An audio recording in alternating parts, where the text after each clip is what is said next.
By the way, it could have been a British Cup. What are we rocking here? Phuket? Anyway, you can't. Sit down, stay out of the way. Apologies, Schmo. It's okay. Are we rolling? We're rolling. Okay, let's roll! This is the Schmo with the Pro with the UFC Hall of Famer, DJ Mikey B, the former middleweight champion himself, Michael the Count Bisping, back in the half mansion. How we doing?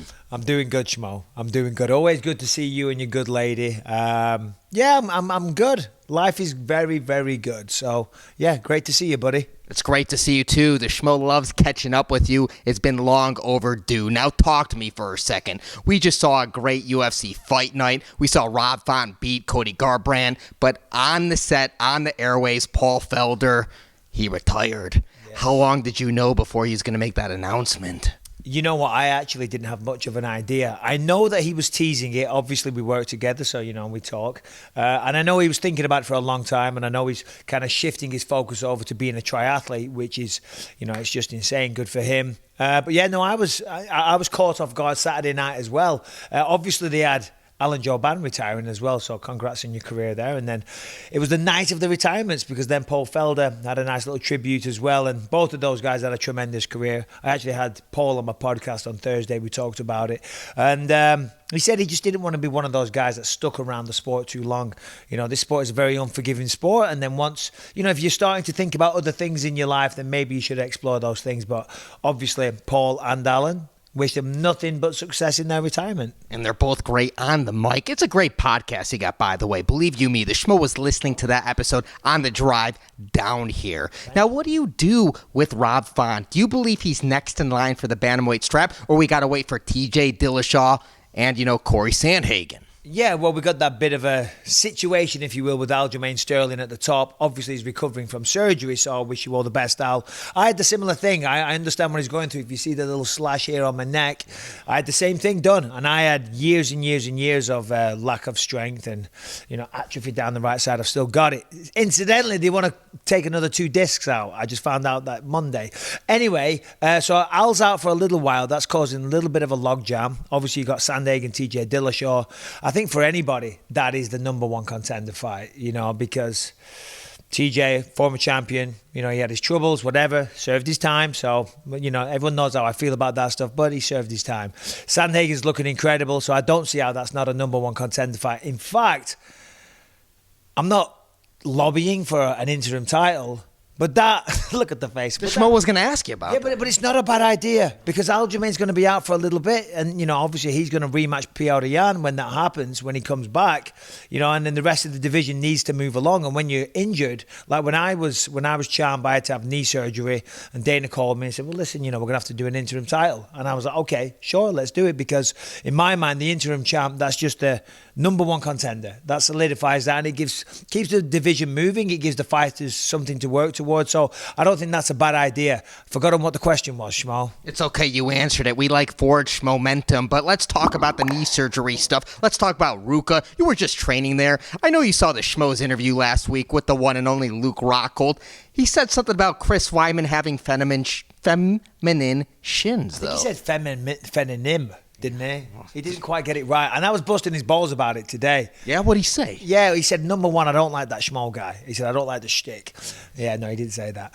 No, I went down there, and then, Luke, like we're supposed, we're buddies now. But he, he can't help himself. He has to take a couple of little friendly shots, and they were friendly shots, and I fired a couple of friendly shots back because your piece with him, it was on Borchina Depot, Full Contact Fighter. You see, that Twitter account is very, very funny. Great memes. Yeah, it's funny. I said, you were on there, I said, with your feminine shins. I can't even say it, feminine shins. And then I said, yeah. And he said, what do you mean? I said, well, you said, I broke my leg, but fortunately it didn't break or something like that. But anyway, yeah, I was down at Ruka, full house this morning. We had Marlon Chito Vera down there getting ready for his fight against Davey Grant. Shouts out, Davey. June 19th. Boom, look at the big brain on the Schmo. We had Jalen Turner. He was getting ready. We had Mackenzie Dern. Obviously, Luke Rockhold's in there. So, yeah, it's always nice to be back in the gym. I don't get in as much as I used to just because of the drive. Yeah. Because of the drive. When I'm not fighting, I'm not going to sit in traffic. But this traffic's no joke here in Los Angeles. Or it's Orange County, I guess. It sucks. I hate it. I absolutely hate it. But who made amends first? Did you go up to Luke or did Luke go up to you? He was non-committal with that with the Schmo. I know Perillo, he had something to do with bringing you guys together, but who went up to who first? Can you set the record straight? Nah, it was nothing like that. It's not like it was some planned, romance, or we're going to get back together. We're going to sit down and talk and hash out our problems. It was none of that. I walked into the gym. I know Rockhold's been going in there, and, I was like, one of these days we're going to bump into each other. And I walked in and he was there, and I was kind of expecting him to be there, so I just laughed. I just went up and embraced him, give him a hug. It is what it is. It's water under the bridge, you know what I mean? I was actually going to ask him to spar today. I said, you want to do a couple of rounds sparring? But I thought, you know what? It might turn into something a little bit stupid. Yeah, he's looking for a fight anyways. But if he wants fucking knocking out again, we can do it. Just kidding, Luke. But I'm a little bit serious. No, I'm joking, of course. No, he's great. I wish him the best. I saw him talking about Adesanya this week. Of course he's going to say that Adesanya's the champ. But I'd like to see Luke back in there. Luke's a tremendous fighter. He really is so talented. In fact, this afternoon afterwards, I was stretching and he was stretching. I was going to say our stretching routines were very different.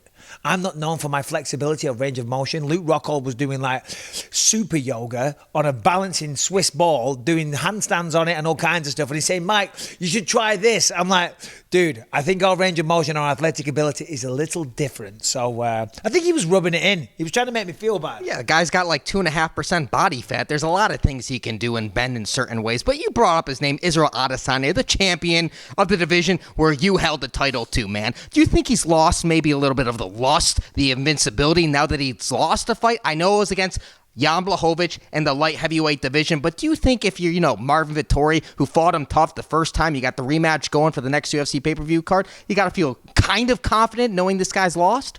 Well, for Marvin Vettori, I guess you could say he's getting him at a good time, right? Because, obviously he's coming off a loss, and when you get beaten, when I was undefeated, I went 15-0. When you're undefeated, you truly believe you can just walk through anybody on the planet. And certainly when you're someone the size of me or Adesanya, we're not small guys, we're not giants, but we've never been beaten, and you think you can just wipe the floor with anyone. You really do. You feel invincible.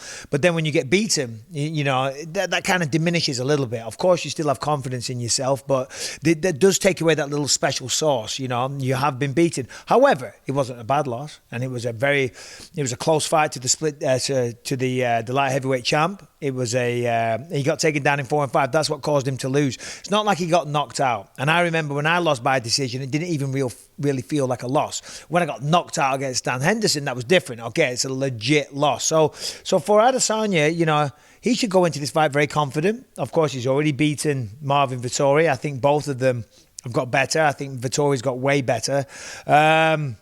I think for Marvin Vettori, seeing the way Blachowicz beat him is set the tone on how to beat him.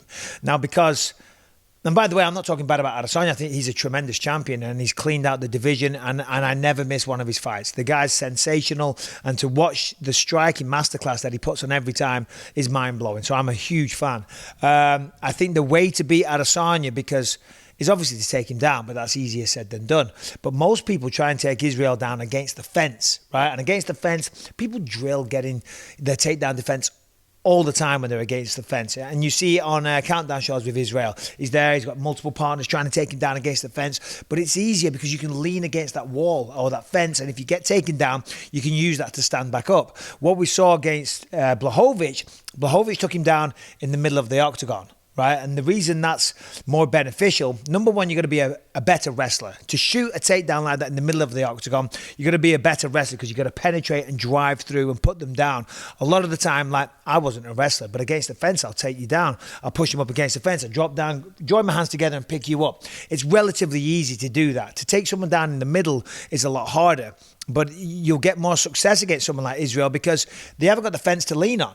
You know what I'm saying? They're just going to fall over, simple as that. And then once you get him down, it's actually way harder to get back on your feet if you're in the middle of the octagon because, you've got nothing to lean on. And if you try and move back, the person on top just has to keep driving forward. So I think Vettori saw that, and I think he'll come with a very heavy wrestling-oriented game plan, like he did against Kevin Holland. But you still got to side with the champ. I still lean in with the champ. He's the champ for a reason. Well, there's an official prediction from Mr. It's not an official prediction, Schmo. Marvin Vettori comes on my podcast. I like the guy. He hits hard. He's going to give Israel Adesanya a fucking solid fight. I didn't say it was I said I kind of favour the champ. All right. But Marvin Vettori's going to give him a good go. Okay, now you're a popular guy, Mr. Bisping. You got like this whole tour going on in the home country in the UK. Was it like 4 different cities? You got some storytelling going over there. You got your podcast partner, Luis Gomez. He's going to be doing some stand-up comedy. Now, with your popularity, you're obviously the most popular fighter in the UK, but there's also a popular guy. He also fights in the middleweight division, Darren the Gorilla Till. What do you think Darren the Gorilla Till has to do to, maybe reach the level of your popularity? Yeah, well, listen, he's a super popular guy. He's probably surpassed my popularity. I mean, the man, he's hilarious. I have him on my podcast frequently. Me and Darren are good mates, and I love the guy. I think he's phenomenal. I love everything about him. I love the way he fights. I love the way he carries himself. I love how raw and honest that he is. And I think he's championship material. Darren's only 27 years old. I mean, that's crazy to think the success that he's had. And I know him from Thai boxing days. Like my Thai boxing coach, Daz Morris, was so high on Darren Till, because he was such a proficient Thai boxer. He was destroying a lot of people on the British scene. And no offense to the American people out there, the British Thai boxing scene is the best in the world. So, deal with it. And Darren's really good. He's lost a few fights. But all right, other than the Masvidal one, everybody gets caught here and there. They've been razor close. I mean, that fight to Robert Whittaker was so close. I think it came down to that takedown in the 5th round. And then when you see Whittaker, what he did to Gastelum and how good he's looking, and when he beat Cannonier, that sends... I think that reinforces Darren to where he's at and how close he is to being a champ. And I honestly believe, truly, hand on heart, that at some point in his career, he will be middleweight champion of the world. Sweet Caroline. I mean, and it's with a heavy heart I say that, because I'm the first and the only, and I'd like it. Well, I wouldn't like it to stay that way, but I do like having that. But of course, there's going to be others. So Darren, I think Leon Edwards at welterweight. Obviously, you got Kamaru Usman, who's a total beast, so I'm not saying anything bad about Usman, but Leon is looking sensational. I think Leon's going to go out there and beat Nate. I got to be careful when you say this, because Diaz has a lot of fans. He's got a lot of fans. Yep. He's going to get smoked. There you go. I said it. He's going to get smoked of Leon Edwards, and Leon Edwards is going to fight for the belt pretty soon. He has to. Yeah, that'd be a rematch people want to see. I think they fought in 2015, him and Kamaru Usman, if that's the case. Now, Mr. Bisping, why did you take the bait with Jake Paul, man? You fell right in the trap. You talk about boxing this guy, the YouTubers, man. They're looking for the clout. They're looking for the clicks. You fell right in the trap. I did. I never said I was the smartest, Schmo. I get hit in the head for a living. Do you know what I mean? I've got a big fat mouth. You ask me something, I'll say something stupid. Stick a microphone in my face, and you approach me like the way you do, with the glasses and the jacket and the shtick. Then I'm going over the top as well. Do you know what I mean? I said to myself, I'm going to play nice and cool in this interview, but you start with the Schmo and this and that, and I'm like, yeah, okay, let's do this. Jake Paul. Yeah, I did. I took the bait, I guess. I shouldn't have done. I mean, no, listen, they made me an offer for some money, right, to fight him. And I wasn't really interested, but I said, double that to my manager. Well, my manager went back with double. I said, let's see what he says with that. Do you know what I mean? Let's see if he's really serious. So he did send me an offer. So I did say in a couple of interviews that he had made me an offer. And I know what he did. He was just using me. He had no intention of ever fighting me. But by me saying that, it makes him look legit. But God bless him. Hey, good for him. Jake Paul is getting a lot of hate, but again, the guy had a big YouTube following, and he's parlayed that into his combat sports career. The guy clearly has a passion for boxing and combat. So good for him. Obviously, he's a wealthy man by all accounts. People seem to have an issue with that. Well, there's no prerequisite that you got to come from a tough background to be a fighter. You know what I mean? God, I respect everyone that steps in there. He's making money, and he's parlaying his audience into, big numbers in the boxing world. Good for him. He's just being smart, And then regarding his opponents as well, Nate Robinson and Ben Askren, when you start off in a boxing career, your opponents are terrible. Tommy Fury, he's fighting someone that's got 14 losses on his record with no wins. And I'm not talking shit about Tommy. That's just how it goes in boxing, you know? So Jake's actually fighting better competition than a lot of people should be doing at the start of their career. As I say, I think the whole thing with this YouTubers and the celebrities, and I saw something with TikTokers and stuff recently, they're doing all this boxing stuff. I do believe it waters down the sport. I do believe that it somewhat takes away from the prestige and the honor that goes into combat sports. But at the same time, you know, fair play. You know, everyone's trying to get ahead in this life. Just to maintain and just to live and just to have a roof over your head and pay your bills is not easy in this world. It's tough. I've got 3 kids, you know, and I want them to have the most success possible, because I know just paying your bills is hard. So you can't hate on someone going out there and being an entrepreneur, if you will. What do you do next with Michael Chandler if you're the UFC? And we're still waiting on a fight with Justin Gaethje. It seems like we just got to wait for UFC 264, July 10th, Poirier and McGregor 3. Yeah, listen, he should fight Justin Gaethje. Simple as that. You know, I know Chandler's talking about a rematch. I think that's crazy. That's not going to happen. It's not going to happen, okay? He knocked out Dan Hooker. He looked tremendous. Okay, and then he lost to Charles Oliveira. He's not like some long-tenured guy in the UFC. Of course he has a resume and he has a pedigree and he's a tremendous fighter. But you lost. There's other people there now.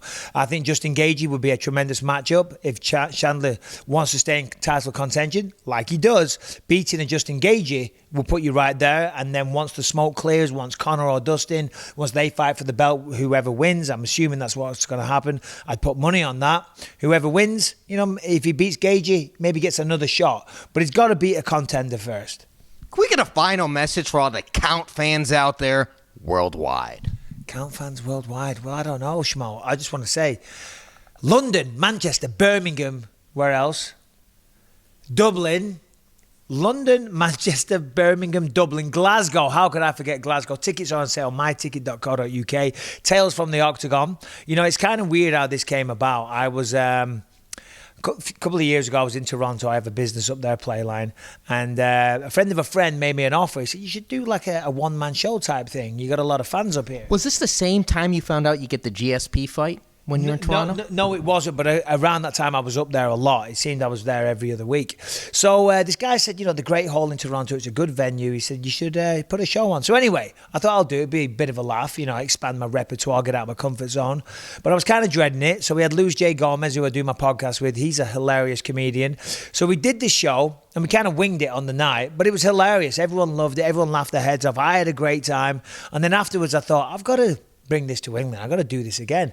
Of course, we had a pandemic, you know, so that kind of interfered with that. And then some partners that I know that are far more organised than me, I kind of told them about it over a lunch one day. And then they came back to me with an offer of these different cities and huge venues. Like these venues have like 3,500 people. We're not talking a few hundred people. So I was terrified. I was absolutely terrified. I'm like, oh my God, what have I got myself into? But like the offer was good. I couldn't turn it down and I wanted to do it anyway. And the ticket sales have been absolutely phenomenal. So everyone that bought a ticket, thank you so much. I really appreciate it. So much so they've added Birmingham. Next year they want to do Madrid, Rome, Paris, Sweden, Stockholm, Oslo, Norway, Amsterdam, Australia. So this thing's really taken off. It's taken a life of its own. As I say, if you bought a ticket, thank you very much. If not, myticket.co.uk. What's your problem? Let's go. He's global. Get your tickets. He's the pro. I'm the schmo. We're out.